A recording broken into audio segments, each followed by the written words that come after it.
مگر یہاں پر جو ہماری ریاست میں ہے، آج دن تک کوئی ہماری فکر کرنے والا نہیں آیا۔ جس دن کوئی عوام کی فکر کرنے والا آ گیا، اس دن اللہ کی مدد بھی آئے گی، اللہ کی نصرت بھی آئے گی۔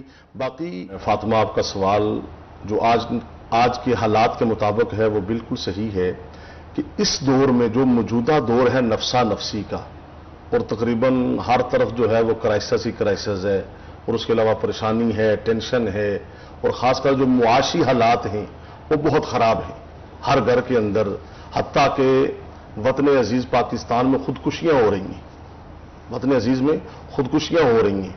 اب ان حالات میں ہمیں صبر کیسے کرنا ہے؟ ایک پہلا جواب تو یہ ہے کہ نبی کریم صلی اللہ علیہ وسلم نے فرمایا، جو اسلامی مملکت کا حاکم ہے نا، حاکم بادشاہ، اس کو جو قوم ہے وہ اپنی قوم کو، اپنی رعایا کو، اپنی جو اس کی قوم ہے ان کو اپنے ایک گھر کی طرح وہ شمار کرے۔ جیسے وہ اپنے گھر کے افراد کو دیکھتے ہیں نا، اپنی بیٹی کا بھی خیال رکھتا ہے بندہ، اپنے بیٹوں کا خیال رکھتا ہے، اپنے سارے گھر کا خیال رکھتا ہے۔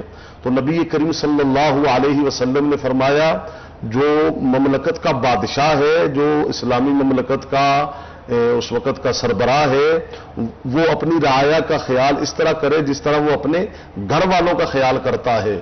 اگر اس نے اپنی رعایا کا خیال نہیں کیا، رعایا کا خیال نہیں کیا، رعایا پروری نہیں کی، ان کی ضرورتوں کا خیال نہیں رکھا، تو اللہ کے پاک نبی نے فرمایا، جنت میں جانا تو دور، ایسا بادشاہ جنت کی خوشبو بھی نہیں سونگھ سکے گا۔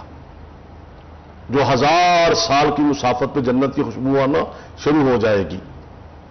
باقی ہم نے صبر کیسے کرنا ہے؟ قوم تو پہلے صبر کر رہی ہے، قوم دیکھیں نا، قوم تو کیا ہے، پہلے ہی صبر کر رہی ہے، اور قوم نے صبر کی انتہا کر دی ہے، صبر کی انتہا کر دی ہے۔ اس میں جو شرعی پہلو ہے وہ یہ ہے کہ نبی کریم صلی اللہ علیہ وسلم کی زندگی کو پڑھا جائے۔ اللہ کے نبی کی زندگی میں جو ہماری زندگی کے پہلو ہیں وہ سارے موجود ہیں۔ اللہ کے نبی نے اپنا گھر بھی چلایا، اللہ کے نبی کی 11 بیویاں بھی ہیں، اللہ کے نبی کی بیٹیاں بھی ہیں، اللہ کے نبی کے داماد بھی ہیں، اللہ کے نبی بازار میں سودا سلف لینے بھی جاتے ہیں، اللہ کے نبی نے تجارت بھی کی، اللہ کے نبی نے شادیاں بھی بیٹیوں کی، اللہ کے نبی نے غمی اور خوشی میں شرکت بھی کی۔ تو نبی کریم صلی اللہ علیہ وسلم کی زندگی میں ہے اعتدال، اور جب زندگی میں اعتدال ہوگا تو پھر صبر آ جائے گا۔ جب زندگی میں اعتدال ہوگا